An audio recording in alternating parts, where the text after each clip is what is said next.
రోజాని కూడా అరెస్ట్ చేస్తారు. తాజాగా రోజాకి సంబంధించి ఆగస్టు 10 లోపు రోజా జైలుకి వెళ్ళక తప్పదు.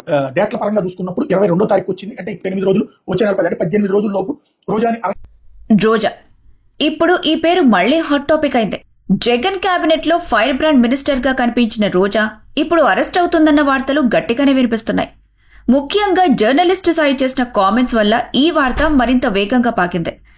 ఇంతకీ జర్నలిస్ట్ సాయి ఏమన్నాడంటే, మరో 10 రోజుల్లో రోజా మీద ఏజెన్సీలు దాడులు చేస్తాయి, తను అరెస్ట్ అవుతుంది అని. ఒకరికి సింపుల్ గా ఊహగా అనిపించినా రాజకీయ వర్గాల్లో ఈ మాటలు సీరియస్ గానే మారాయి. ఇంతకీ ఎందుకు ఈ స్థాయిలో రోజా పేరు వినిపిస్తుంది, అసలు ఏం జరిగింది అనేది చూద్దాం. ఇటీవల రోజా మీద ఎన్నో ఆరోపణలు వస్తున్నాయి. మున్సిపల్ టెండర్లు, భూముల కేటాయింపులు, మరో 2 పెద్ద స్కామ్లలో ఆమె పేరుందంటూ లీకులు బయటకు వస్తున్నాయి.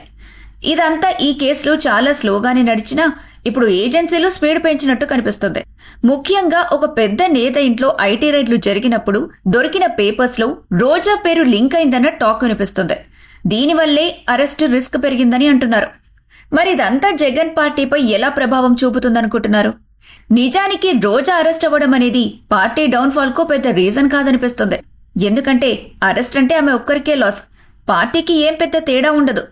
ఈ సిచ్యువేషన్ యూజ్ చేసి మనం ఎవరిని రక్షించం, తప్పు చేసిన వారికి సపోర్ట్ ఉండదు అనే స్ట్రాంగ్ మెసేజ్ ప్రజలకి పంపితే పార్టీ ఇమేజ్ కి కాస్త బెనిఫిట్ గా మారుతుంది. ప్రజలకి ఒక క్లారిటీ వస్తుంది, వైసీపీలో తప్పు చేసినా ఇన్ఫ్లుయెన్స్ ఉన్నా దాచేది లేదు అని. అదేగా లీడర్షిప్ సక్సెస్. కానీ ఇదంతా మాటల్లో కాదు, చేతల్లో చూయించాలి. అరెస్ట్ జరిగిన తర్వాత జగన్ ఎలా హ్యాండిల్ చేస్తారన్నది చాలా ఇంపార్టెంట్. రోజాకి అనుకూలంగా ఉన్న వాళ్ళు డెఫినెట్ గా రియాక్ట్ అవుతారు, సింపతి క్రియేట్ చేయాలని కూడా ట్రై చేస్తారు. అలాంటి టైంలో పార్టీ క్లారిటీ మెయింటైన్ చేయడం చాలా ఇంపార్టెంట్. పొలిటికల్ అనలిస్టులు ఆల్రెడీ చెబుతున్నారు, రోజా అరెస్ట్ వల్ల పార్టీలో కొత్త సెట్ ఆఫ్ చేంజెస్ స్టార్ట్ అవ్వచ్చు అని. అంటే దాని అర్థం ఇప్పటికే పార్టీలో యాంటీ రోజా ఫీలింగ్ ఎక్కువగా ఉంది.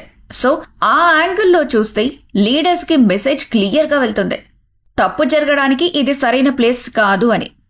ఇక అరెస్ట్ తర్వాత ఇమీడియట్ గా ఏం జరుగుతుందంటే, ఓల్డ్ పెండింగ్ కేసెస్ ఓపెన్ అవ్వచ్చు, కొత్త IT data, ED investigation integrate అవ్వచ్చు, ఇంకోసారి ఎంక్వైరీ స్పీడ్ గెయిన్ అవ్వచ్చు. ఇలాంటి సిచ్యువేషన్ లో రోజా ఇమేజ్ మాత్రమే కాదు, అప్పట్లో తనతో పనిచేసిన వేరే లీడర్ల పేర్లు కూడా బయటకు వస్తాయి. అది పార్టీకే పెద్ద రిస్క్. కానీ కరెక్ట్ గా మేనేజ్ చేస్తే పార్టీ ప్రక్షాళన చేసుకునే అవకాశం కూడా ఉంది. అసలు ఇప్పుడు మన ఆంధ్ర పాలిటిక్స్ లో లీడర్స్ మీద కరప్షన్ అలిగేషన్స్ కొత్తేమీ కాదు. కానీ రోజా కేస్ కొంచెం స్పెషల్. ఎందుకంటే తన బోల్డ్ స్పీచ్, మాస్ ఇమేజ్ వల్ల అరెస్ట్ అయినా కూడా పబ్లిక్ కి పెద్ద షాక్ లా ఫీల్ అవ్వచ్చు. అలా ఫీల్ అయినా సరే ఒకవేళ పార్టీ ఇమీడియట్ గా రెస్పాండ్ అయ్యి ఇది చట్టానికి సంబంధించింది, మేమిందులో జోక్యం చేసుకోమని స్టాండ్ తీసుకుంటే అప్పుడు పార్టీకి అది పాజిటివ్ పాయింట్ అవుతుంది. లేదంటే సింపతి కార్డ్ ప్లే చేస్తూ అపోజిషన్ ని బ్లేమ్ చేస్తే పబ్లిక్ పర్సెప్షన్ కూడా మారదు. మొత్తంగా చెప్పాలంటే రోజా అరెస్ట్ అంటే పార్టీకి పెద్ద అడ్డేం కాదు. ఆ సిచ్యువేషన్ ని పొలిటికల్ గా తెలివిగా హ్యాండిల్ చేసి పార్టీని పాజిటివ్ డైరెక్షన్ లో మూవ్ చేయడం ముఖ్యం. ఇప్పుడు వైఎస్ఆర్సీపీ లీడర్షిప్ కి ఇది ఒక పరీక్ష లాంటిదే. రోజా మీదైనా వేరే ఎవరైనా పార్టీకి నెగటివిటీ వచ్చే ప్రతి యాంగిల్ ని చూసి ముందుకు వెళ్లే ప్రాసెస్ స్టార్ట్ అయితే ఆ తర్వాత పబ్లిక్ కి క్లియర్ మెసేజ్ వెళ్తుంది, ప్రతి తప్పుకి పనిష్మెంట్ ఉంటుంది, లీడర్షిప్ విజన్ స్ట్రాంగ్ ఉంది అని. సో నెక్స్ట్ 10 days లో జరిగే డెవలప్మెంట్స్ చాలా క్రూషియల్. అరెస్ట్ అయితే ఆ తర్వాత పార్టీ రియాక్షన్లు, అపోజిషన్ కౌంటర్లు, పబ్లిక్ మూడ్ అన్నీ కూడా పాలిటిక్స్ కి ఒక కొత్త యాంగిల్ ని ఇవ్వబోతున్నాయి. చూద్దాం మరి రోజా ఆ కేసులో అరెస్ట్ అయితే అది పార్టీకి శాపమవుతుందా, లేదంటే దాన్ని వాళ్ళు బ్లెస్సింగ్ గా మార్చుకుంటారా అని. ఇప్పుడు రోజాని కూడా అరెస్ట్ చేస్తారు. తాజాగా రోజాకి సంబంధించి ఆగస్టు 10 లోపు రోజా జైలుకి వెళ్ళక తప్పదు. డేట్ల పరంగా చూసుకున్నప్పుడు 22వ తారీఖు వచ్చింది. అంటే 8 రోజులు, వచ్చే నెల 10 అంటే 18 రోజుల లోపు రోజాని రోజా ఇప్పుడు ఈ పేరు మళ్లీ హాట్ టాపిక్ అయింది. జగన్ కేబినెట్ లో ఫైర్ బ్రాండ్ మినిస్టర్ గా కనిపించిన రోజా ఇప్పుడు అరెస్ట్ అవుతుందన్న వార్తలు గట్టిగానే వినిపిస్తున్నాయి. ముఖ్యంగా జర్నలిస్ట్ సాయి చేసిన కామెంట్స్ వల్ల ఈ వార్త మరింత వేగంగా పాకింది. ఇంతకీ జర్నలిస్ట్ సాయి ఏమన్నాడంటే, మరో 10 రోజుల్లో రోజా మీద ఏజెన్సీలు దాడులు చేస్తాయి, తను అరెస్ట్ అవుతుంది అని. ఒకరికి సింపుల్ గా ఊహగా అనిపించినా రాజకీయ వర్గాల్లో ఈ మాటలు సీరియస్ గానే మారాయి. ఇంతకీ ఎందుకు ఈ స్థాయిలో రోజా పేరు వినిపిస్తుంది, అసలు ఏం జరిగింది అనేది చూద్దాం. ఇటీవల రోజా మీద ఎన్నో ఆరోపణలు వస్తున్నాయి. మున్సిపల్ టెండర్లు, భూముల కేటాయింపులు, మరో 2 పెద్ద స్కామ్లలో ఆమె పేరుందంటూ లీకులు బయటకు వస్తున్నాయి. ఇదంతా ఈ కేసులో చాలా స్లోగానే నడిచినా ఇప్పుడు ఏజెన్సీలు స్పీడ్ పెంచినట్టు కనిపిస్తుంది. ముఖ్యంగా ఒక పెద్ద నేత ఇంట్లో ఐటీ రైడ్లు జరిగినప్పుడు దొరికిన పేపర్స్ లో రోజా పేరు లింక్ అయిందన్న టాక్ వినిపిస్తుంది. దీనివల్లే అరెస్టు రిస్క్ పెరిగిందని అంటున్నారు. మరి ఇదంతా జగన్ పార్టీపై ఎలా ప్రభావం చూపుతుందనుకుంటున్నారు? నిజానికి రోజా అరెస్ట్ అవ్వడం అనేది పార్టీ డౌన్ఫాల్ కు పెద్ద రీజన్ కాదనిపిస్తుంది. ఎందుకంటే అరెస్ట్ అంటే ఆమె ఒక్కరికే లాస్, పార్టీకి ఏం పెద్ద తేడా ఉండదు. ఈ సిచ్యువేషన్ యూజ్ చేసి మనం ఎవరిని రక్షించం, తప్పు చేసిన వారికి సపోర్ట్ ఉండదు అనే స్ట్రాంగ్ మెసేజ్ ప్రజలకి పంపితే పార్టీ ఇమేజ్ కి కాస్త బెనిఫిట్ గా మారుతుంది. ప్రజలకి ఒక క్లారిటీ వస్తుంది, వైసీపీలో తప్పు చేసినా ఇన్ఫ్లుయెన్స్ ఉన్నా దాచేది లేదు అని. అదేగా లీడర్షిప్ సక్సెస్. కానీ ఇదంతా మాటల్లో కాదు, చేతల్లో చూయించాలి. అరెస్ట్ జరిగిన తర్వాత జగన్ ఎలా హ్యాండిల్ చేస్తారన్నది చాలా ఇంపార్టెంట్. రోజాకి అనుకూలంగా ఉన్న వాళ్ళు డెఫినెట్ గా రియాక్ట్ అవుతారు, సింపతి క్రియేట్ చేయాలని కూడా ట్రై చేస్తారు. అలాంటి టైంలో పార్టీ క్లారిటీ మెయింటైన్ చేయడం చాలా ఇంపార్టెంట్.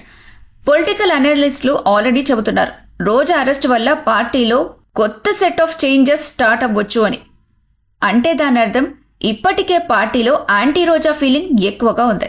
సో ఆ యాంగిల్లో చూస్తే లీడర్స్ కి మెసేజ్ క్లియర్ గా వెళ్తుంది, తప్పు జరగడానికి ఇది సరైన ప్లేస్ కాదు అని. ఇక అరెస్ట్ తర్వాత ఇమీడియట్ గా ఏం జరుగుతుందంటే ఓల్డ్ పెండింగ్ కేసెస్ ఓపెన్ అవ్వచ్చు, కొత్త IT data, ED investigation integrate అవ్వచ్చు, ఇంకోసారి ఎంక్వైరీ స్పీడ్ గెయిన్ అవ్వచ్చు. ఇలాంటి సిచ్యువేషన్ లో రోజా ఇమేజ్ మాత్రమే కాదు, అప్పట్లో తనతో పనిచేసిన వేరే లీడర్ల పేర్లు కూడా బయటకు వస్తాయి. అది పార్టీకే పెద్ద రిస్క్. కానీ కరెక్ట్ గా మేనేజ్ చేస్తే పార్టీ ప్రక్షాళన చేసుకునే అవకాశం కూడా ఉంది. అసలు ఇప్పుడు మన ఆంధ్ర పాలిటిక్స్ లో లీడర్స్ మీద కరప్షన్ అలిగేషన్స్ కొత్తేమీ కాదు. కానీ రోజా కేస్ కొంచెం స్పెషల్. ఎందుకంటే తన బోల్డ్ స్పీచ్, మాస్ ఇమేజ్ వల్ల అరెస్ట్ అయినా కూడా పబ్లిక్ కి పెద్ద షాక్ లా ఫీల్ అవ్వచ్చు. అలా ఫీల్ అయినా సరే ఒకవేళ పార్టీ ఇమీడియట్ గా రెస్పాండ్ అయ్యి ఇది చట్టానికి సంబంధించింది, మేమిందులో జోక్యం చేసుకోమని స్టాండ్ తీసుకుంటే అప్పుడు పార్టీకి అది పాజిటివ్ పాయింట్ అవుతుంది. లేదంటే సింపతి కార్డ్ ప్లే చేస్తూ అపోజిషన్ ని బ్లేమ్ చేస్తే పబ్లిక్ పర్సెప్షన్ కూడా మారదు. మొత్తంగా చెప్పాలంటే రోజా అరెస్ట్ అంటే పార్టీకి పెద్ద అడ్డేం కాదు. ఆ సిచ్యువేషన్ ని పొలిటికల్ గా తెలివిగా హ్యాండిల్ చేసి పార్టీని పాజిటివ్ డైరెక్షన్ లో మూవ్ చేయడం ముఖ్యం. ఇప్పుడు వైఎస్ఆర్సీపీ లీడర్షిప్ కి ఇది ఒక పరీక్ష లాంటిదే.